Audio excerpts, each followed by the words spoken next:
My phone screen glows in the dark of my bedroom, a cruel little portal into a world that has unanimously appointed me the villain. It's been 3 weeks since my 26th birthday dinner, an event now spoken of in hushed, horrified tones among our friends. Or, I should say, his friends. They were mine once, too. Now, they are a jury that has already delivered its verdict. Can't believe what she did to poor Reese. So brutal. He handled it with such class. I always knew there was something cold about her. The comments are a digital Greek chorus, narrating my fall from grace. I am Alara, the heartless girlfriend who publicly detonated a 2-year relationship over birthday cake and champagne. But before you cast your stone, before you imagine me as some sociopathic monster, I need you to understand the weight of the gilded cage I was living in. Because a cage, no matter how beautiful, is still a prison. Reese and I met at work. We both dealt with the public, a daily exercise in forced smiles and infinite patience that bonded us almost immediately. He was handsome in a steady, reliable way, strong jaw, kind eyes, a smile that seemed to crinkle with genuine warmth. At first, his attention was like basking in the sun. He didn't just listen, he archived. He'd remember an offhand comment I made weeks ago about a rare book and then present it to me, beautifully wrapped. He learned my ridiculously complex coffee order after hearing it once. He planned dates with the meticulous precision of a military strategist, researching restaurants for hours, cross-referencing reviews, ensuring every single detail was perfect. Everyone told me how lucky I was. My mother adored him. My friends were openly envious. Sloane, my best friend, would joke, "If you ever screw things up with Reese, I'm calling dibs." I'd laugh, a hollow sound even to my own ears, and play the part of the grateful, cherished girlfriend. But I was suffocating. It started subtly, a slow creep of unease. His perfection created a pedestal, and once he placed me upon it, there was no room to be human. A bad mood wasn't just a bad mood. It was a problem for him to solve. If I complained about a frustrating day at work, he wouldn't just nod and say, "That sucks." He'd pull out his laptop and start researching new career paths for me. He'd launch into a monologue about work-life balance and suggest we book a vacation to help me de-stress. I didn't want solutions. I just wanted the space to be grumpy. I remember one Tuesday, I came home utterly drained. A customer had screamed at me for 20 minutes over a policy I had no control over, and I felt brittle and raw. I walked in, dropped my keys on the counter, and sighed. God, I hate people today.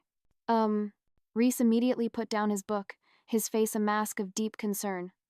"What happened, Elle? Tell me everything." I recounted the story, my voice flat with exhaustion. When I finished, I expected a hug, maybe a glass of wine. Instead, he started pacing. "Okay," he said, his brow furrowed. "This is unacceptable. We need to build a strategy. Tomorrow you should document everything. We'll look at the company's HR policy on customer harassment. Maybe I should come down there and have a word with your manager." "Reese, stop," I said, my voice sharper than I intended. "Please just stop, I don't need a strategy. I just had a bad day." He looked wounded, his shoulders slumping. "I'm just trying to help, Alara. I hate seeing you upset." And that was the crux of it. My negative emotions were an inconvenience to his perfect world, a flaw in the masterpiece he was trying to create. He wasn't comforting me. He was trying to erase the imperfection. So I learned to swallow my complaints, to paste on a smile and say, "My day was fine," while inside I was crumbling. The cage wasn't built of bars, but of his relentless, suffocating kindness.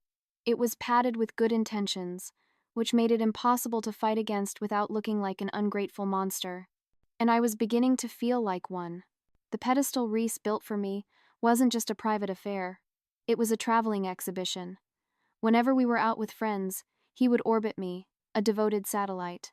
It wasn't possessiveness. He was never jealous or controlling. It was something stranger. While other couples would naturally drift, mingling in different conversations, Reese would remain glued to my side.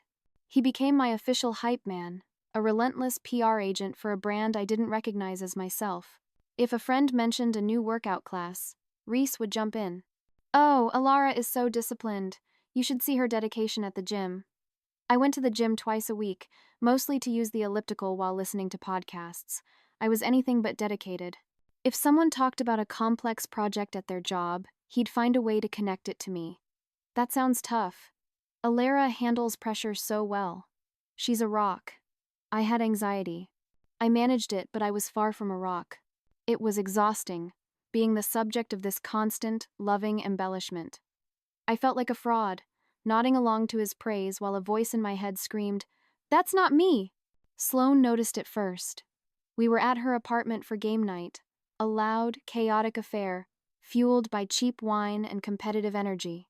At one point, I was telling a self-deprecating story about trying to assemble an IKEA bookshelf and ending up with a lopsided monstrosity. Everyone was laughing, but Reese cut in, his tone earnest. But what's amazing is that she didn't give up. She saw it through to the end. That's Alara, so tenacious. He killed the joke completely, turning a moment of relatable failure into another tedious testament to my character. Later, while we were doing the dishes, Sloane leaned over, her voice low. "Hey, can I ask you something?" "Shoot." "Does Reese ever just be?" she asked, her eyes searching mine. "It feels like he's always on, always performing." A clay. The word hung in the air between us. Performing. It was the perfect description. A dam broke inside me, and the validation felt so good it almost made me cry. "Thank you," I whispered. I thought I was going crazy. She dried a plate, her movements slow and deliberate. "You look tired, Elle." Truly. She was right. I was exhausted from the performance. And it wasn't just Reese who was acting. I was too. The worst part was how his sensitivity forced me to edit my own personality. I've always had a sarcastic, slightly dark sense of humor. With Reese, it felt like a liability. The infamous pasta incident became a turning point. He'd tried to surprise me by making pasta from scratch, a grand romantic gesture. He'd ended up setting off the smoke alarm, covering the kitchen in a fine layer of flour, and producing something that tasted like salty cardboard. It was a disaster, but a funny one. A normal couple's anecdote. When I later told the story to a group of friends, framing it as a hilarious catastrophe, I saw his face fall. Later that night, he was quiet. "What's wrong?" I finally asked. He wouldn't look at me. "That story," he said, his voice barely a whisper, "it made me sound incompetent." "What?" "Reese, it was funny. It's a cute story. We failed together." "But you told it like I failed," he insisted. "Like I'm some kind of joke." After that, I started filtering my stories. I sanded down my sharp edges. I told the safe, pleasant anecdotes that painted us both in a flattering light. I became a carefully curated version of myself, and I resented him for it with a slow, burning intensity. The relationship had become a stage play, and I was forgetting my real lines. I was just an actress, reciting a script for an audience of one, and I was starting to hate my co-star. By our first anniversary, I was emotionally checking out. I tried, I really did, to talk to him. But breaking up with Reese wasn't like breaking up with a normal person. It was like trying to quit a job where your boss's only response to your resignation is to offer you a raise and a promotion. "I feel like we've fallen into a rut," I said one evening, choosing my words carefully. "I wish we could be more spontaneous." His eyes lit up, not with understanding but with a project manager's zeal. He grabbed a notepad. "Okay, great feedback. Let's brainstorm. What kind of spontaneous activities? We could try a last-minute weekend trip. Or maybe we could join a dance class? Let's make a list." He was completely missing the point. Spontaneity cannot be scheduled. You don't put it on a to-do list. Another time, I tried a different approach. "I worry that you've lost touch with your own friends, Reese. It feels like your whole world revolves around me, and that's a lot of pressure." His response? He spent the next week researching local hobby groups. "I'm thinking about joining a woodworking class or maybe a hiking club. Which one do you think would be better for my personal development?" He was so earnest, so willing to fix things, that it was impossible to get through to him. He didn't hear my plea for him to be his own person. He only heard a problem that required a logistical solution. He didn't understand that I didn't want him to change. I wanted him to be someone else entirely, and the guilt of that thought was eating me alive. The physical connection withered. How can you be intimate with someone you feel no real emotional bond with? His touch started to feel cloying, his kisses performative. He could sense my distance, of course, which only made him try harder. He'd bring home flowers, plan elaborate romantic evenings, write me heartfelt notes. Each gesture felt less like a gift, and more like another bar on the cage, another layer of expectation I was failing to meet. I'd thank him, my smile feeling like a crack in a porcelain mask, while inside I was screaming. The final, irrevocable breaking point came 2 months before my birthday. We were out to dinner with Sloane and her boyfriend, Troy. The entire night, Reese was in top form, relentlessly polishing my halo for everyone to see. When Troy mentioned that Sloane was getting into gardening, Reese immediately jumped in. "You should get tips from Alara. She has an incredible green thumb. She's kept a succulent alive for, what, 6 months now, Elle? It's thriving. I have one succulent. I water it when I remember, which is maybe twice a month. It survives out of sheer spite, not because of any horticultural talent on my part." I forced a weak smile, feeling my cheeks burn as Troy looked at me with newfound respect. "Oh, I'm hardly an expert." Later, when Sloane mentioned she was stressed about a deadline at work, Reese saw another opportunity. "Alara is the calmest person I know under pressure," he declared, placing a proprietary hand on my back. "She helped me through a major crisis at work last month. Just knew exactly what to say, what to do. My secret weapon." The crisis had been his panic over a presentation. My help had consisted of telling him to practice it out loud and maybe have a beer to calm his nerves. It was basic, common-sense advice any friend would give.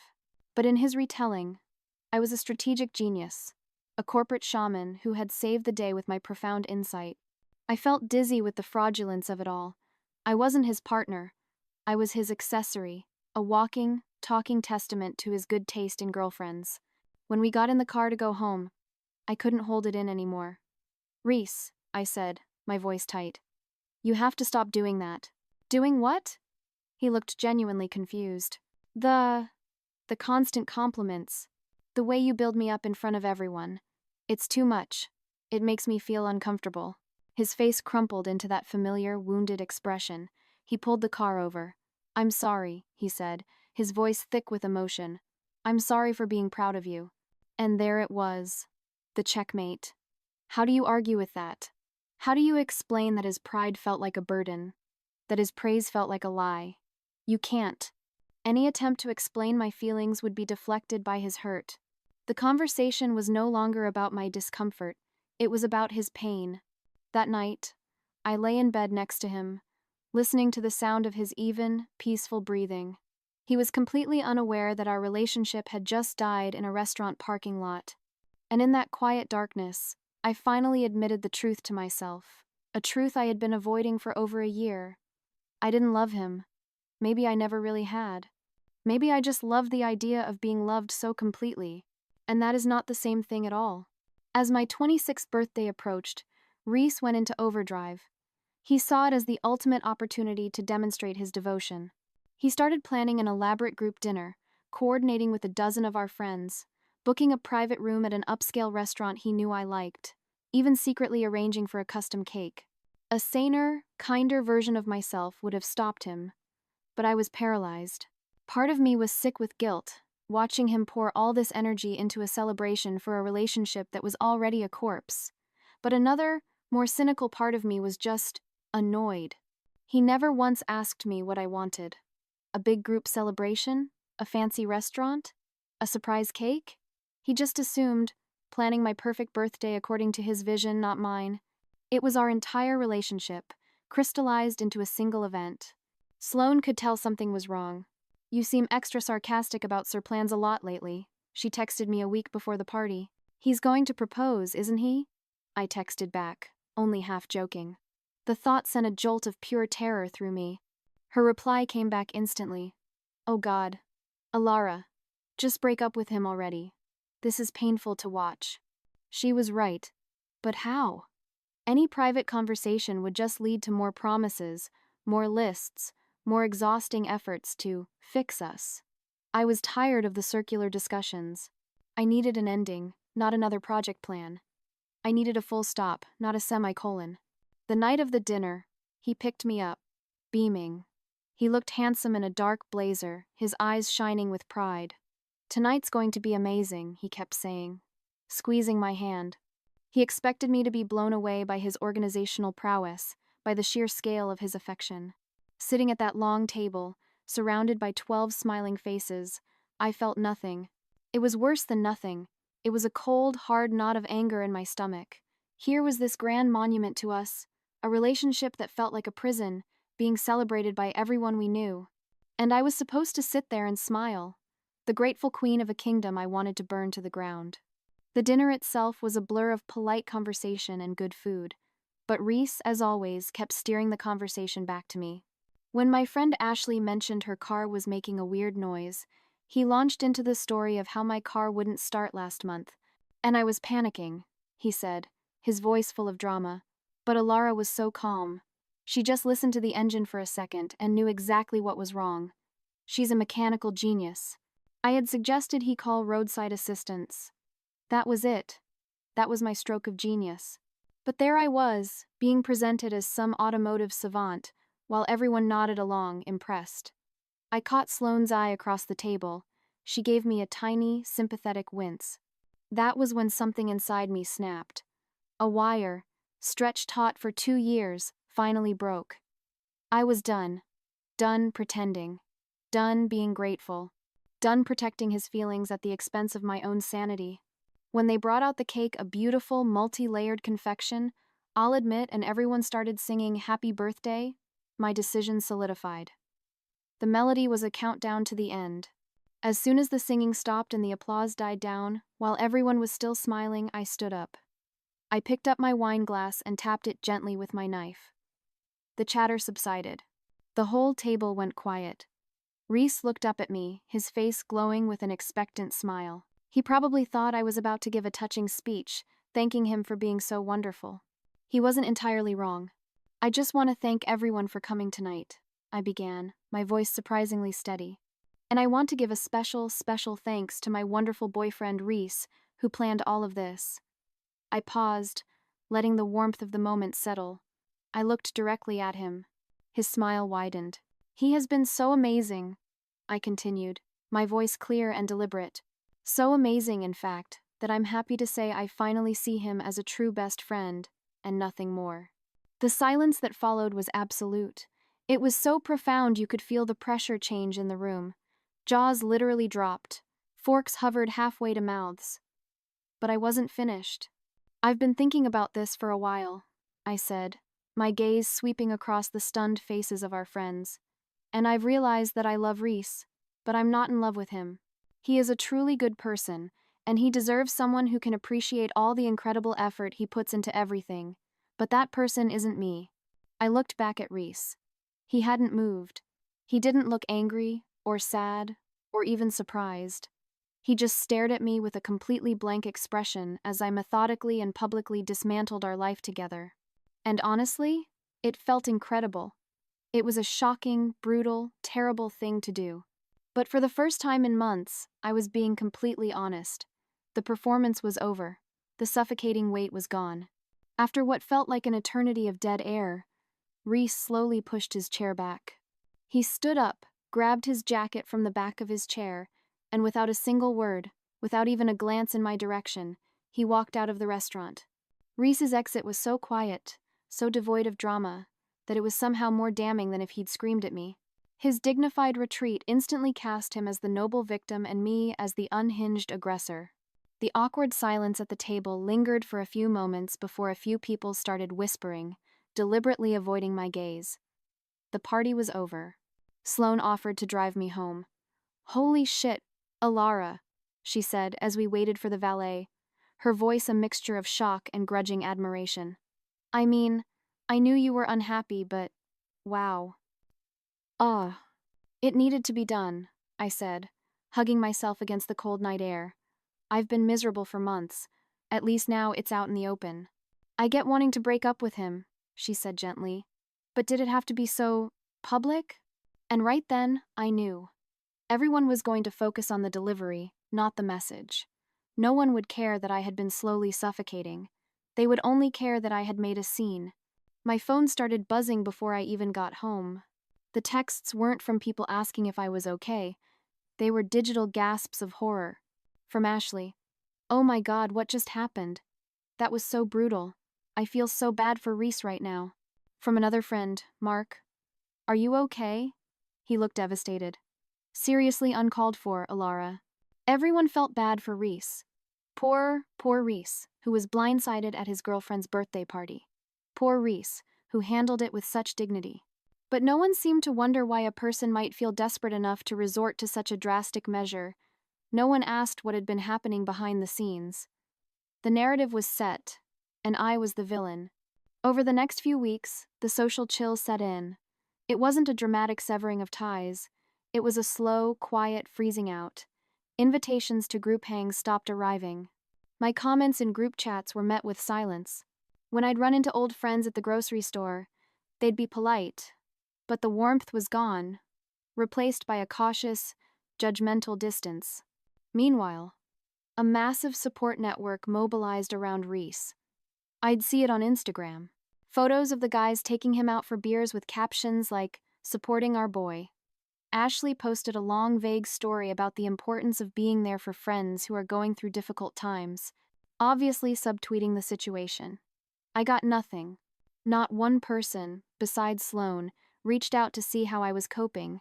In their minds, I had created this mess, so I deserved to stew in it alone. My own family was worse. My sister called me, her voice laced with disappointment. "How could you be so heartless, Alara? He was nothing but good to you." "Being good to me isn't the same as being right for me." I tried to explain, but my words felt weak and selfish against the tide of their sympathy for him. The most infuriating part was that Reese wasn't even talking trash about me.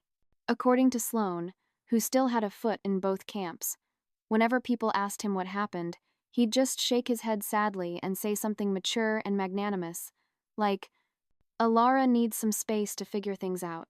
Or, "I just want her to be happy, whatever that means." He was a saint, a martyr. Which, of course, made me look even more like a monster. Here was this perfect man, being understanding and kind even after being publicly humiliated, while I was the cold-hearted shrew who had destroyed him for no reason. No one bothered to ask why a person might do something so extreme unless they felt they had absolutely no other way out. 3 months after the dinner, I saw it on Facebook. A photo of Reese with a new woman. Her name was Willow, and she looked sweet, with kind eyes and a cascade of wavy, artistic-looking hair. They were at an outdoor market, both of them smiling, and he was looking at her with that same intense, adoring gaze he used to direct at me. A chorus of our mutual friends had liked the photo. The comments were effusive. "So happy for you, man. She looks lovely, Reese.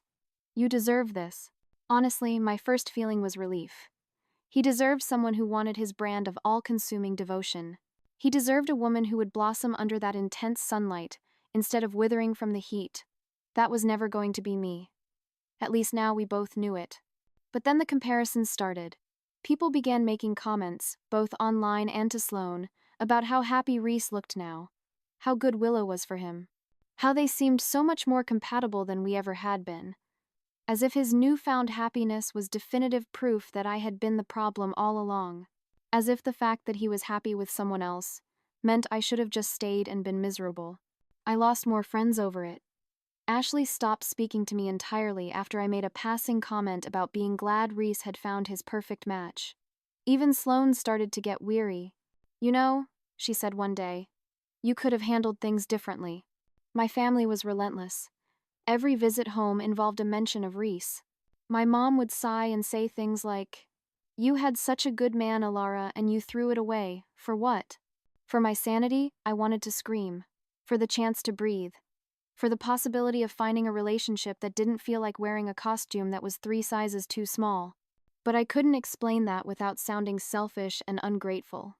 Which apparently, I was. And yet, I wasn't sorry. I wasn't sorry for refusing to waste more of my life, and his, with someone I couldn't love the way he deserved. I wasn't sorry for being honest, even if the timing and the method were messy and cruel. I wasn't sorry for choosing my own happiness over everyone else's comfort.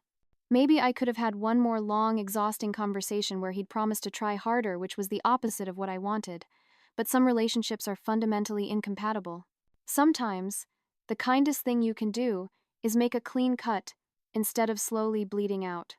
8 months later, the engagement photos appeared. Reese and Willow, looking radiant in a sun-drenched field. All our old friends were in the comments, celebrating, talking about how obvious it was that they were soulmates. For a fleeting moment, seeing how genuinely happy they both looked, I felt a pang of doubt. The old narrative whispered in my ear, "See? Everyone was right. You threw away something precious because you were too broken to appreciate it." But then I remembered. I remembered the feeling of being on that pedestal, the constant pressure to be perfect. I remembered the exhaustion of faking gratitude for gestures I never wanted. I remembered the bone-deep relief I felt the moment I finally told the truth in that restaurant. Willow looked at Reese the way I never could, with open, unreserved admiration. And he looked at her like she hung the moon, the same way he used to look at me. But the difference was, she was clearly thrilled to be looked at that way. She wasn't shrinking from his gaze, she was basking in it. That's when I knew, with absolute certainty, that I hadn't ruined a perfect relationship. I had ended the wrong one so the right one could happen. For both of us, I'm still single. I'm still the villain in most people's version of this story. I still have to navigate the social minefield of my choices. But I am not fake anymore. I am not sitting in a fancy restaurant, choking on my own lies, forcing smiles while someone celebrates a life that feels like slow suffocation. I am free. And if being honest about what I needed makes me the bad guy, then I guess that's what I am. And I've never felt more like myself.